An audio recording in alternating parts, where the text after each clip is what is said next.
We Brits love two-seater sports cars. Triumph, MG, Lotus, they all epitomised the genre 50 years ago. But in recent years, it's only really been the Mazda MX-5 that has been the simple, back-to-basics, no-nonsense sports car. Well, I'm delighted to say the good old days are back. This is the new Fiat 124 Spider. The last time the name 124 Spider appeared on a Fiat, it was the 1970s. In the 1990s, there was the left-hand drive only Barchetta, but since then Fiat hasn't had a roast in its range, and it's left the sports car market a little bland.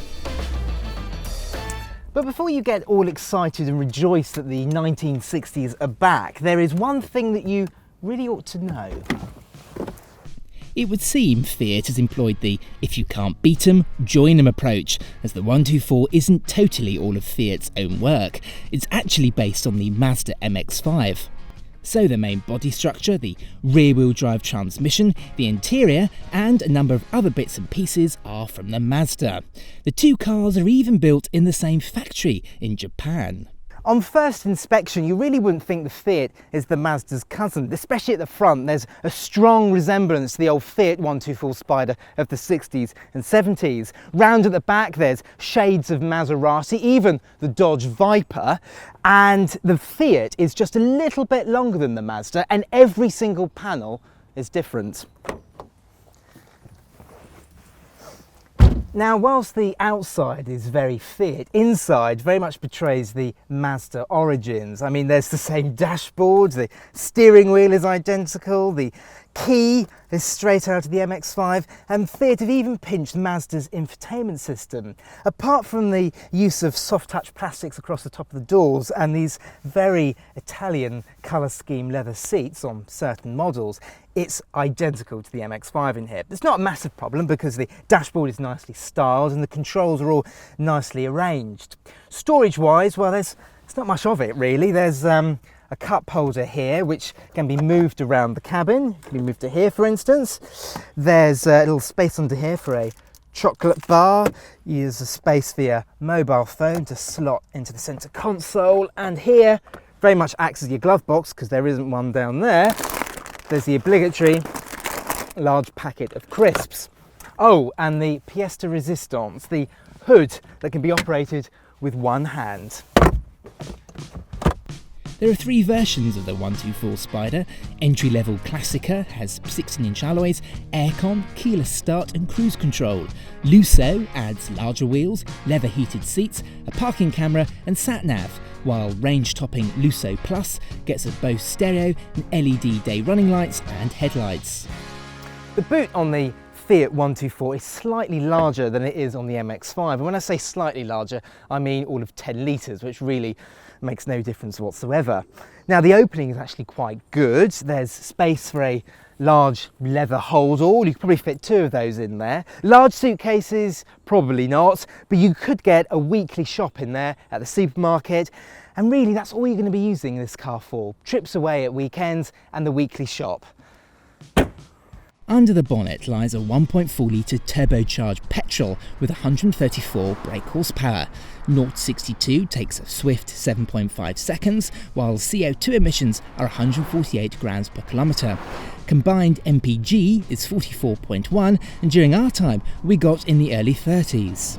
It's the same engine you get in the Alfa Romeo Mito, and whereas with Mazda it's 1.5 and 2 litre engines in the MX-5 are naturally aspirated, this car has a turbocharger and it makes for a pleasingly different driving experience. Whereas in the MX-5 you have to really wind the engines up because there's no turbo. In this, in the mid-range, the turbo kicks in and you've always got plenty of punch. It makes for a refined driving experience. Fiat has worked hard on the suspension. It's a little bit softer than you get on the Mazda, and they've also recalibrated the steering. It's a little bit heavier than you get on an MX-5, and it's a little less reactive, and I mean that in a good way, because whereas in the MX-5 it's very reactive, very darty, in this it's just a little bit less so, and it means it's just a little bit more enjoyable to drive. Speaking of refinement, the Fiat gets some extra sound deadening over the Mazda, so it's a little quieter when cruising, and this sums up the differences between the two cars. The Fiat feels just a little more grown up. Now in the 124 Spider you get the choice of one engine and one gearbox. It's a 6-speed manual and it's an absolute delight to use. It's so snickety and precise. Now despite the changes between the Fiat and the Mazda, they've got one thing in common.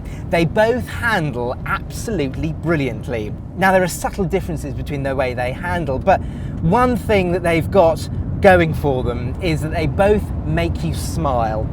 You spend 5 minutes behind the wheel of the 124 and you quickly realise it's a fantastic modern interpretation of a classic 1960s British sports car.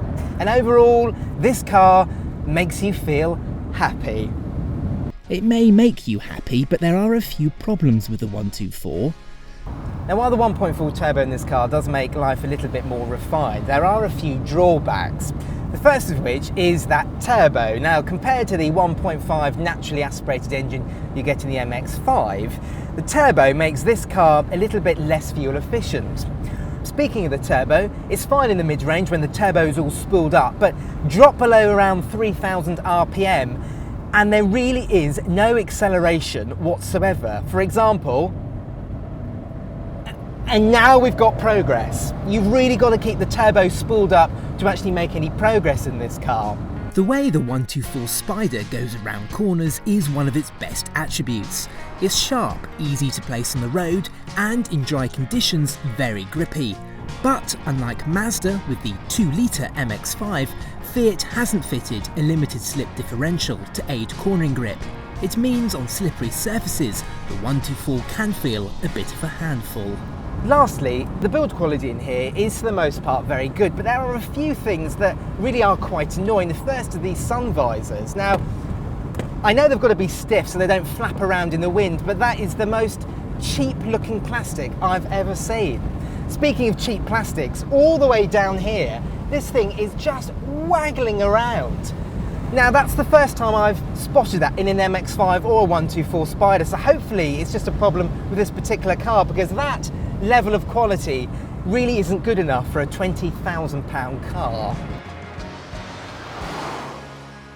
Well, what do I think of the Fiat 124 Spider? Well, it's a little bit more grown up than the MX-5, and in my mind it has its own beauty. Deciding between the pair of them will come down to personal taste.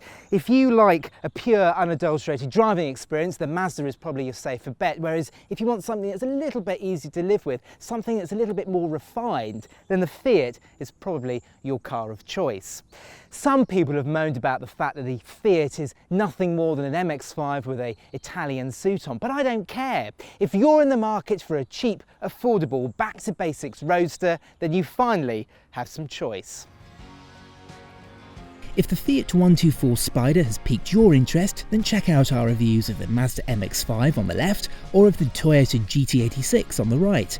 Click the play icon for our latest video, and for lots more videos, make sure you subscribe.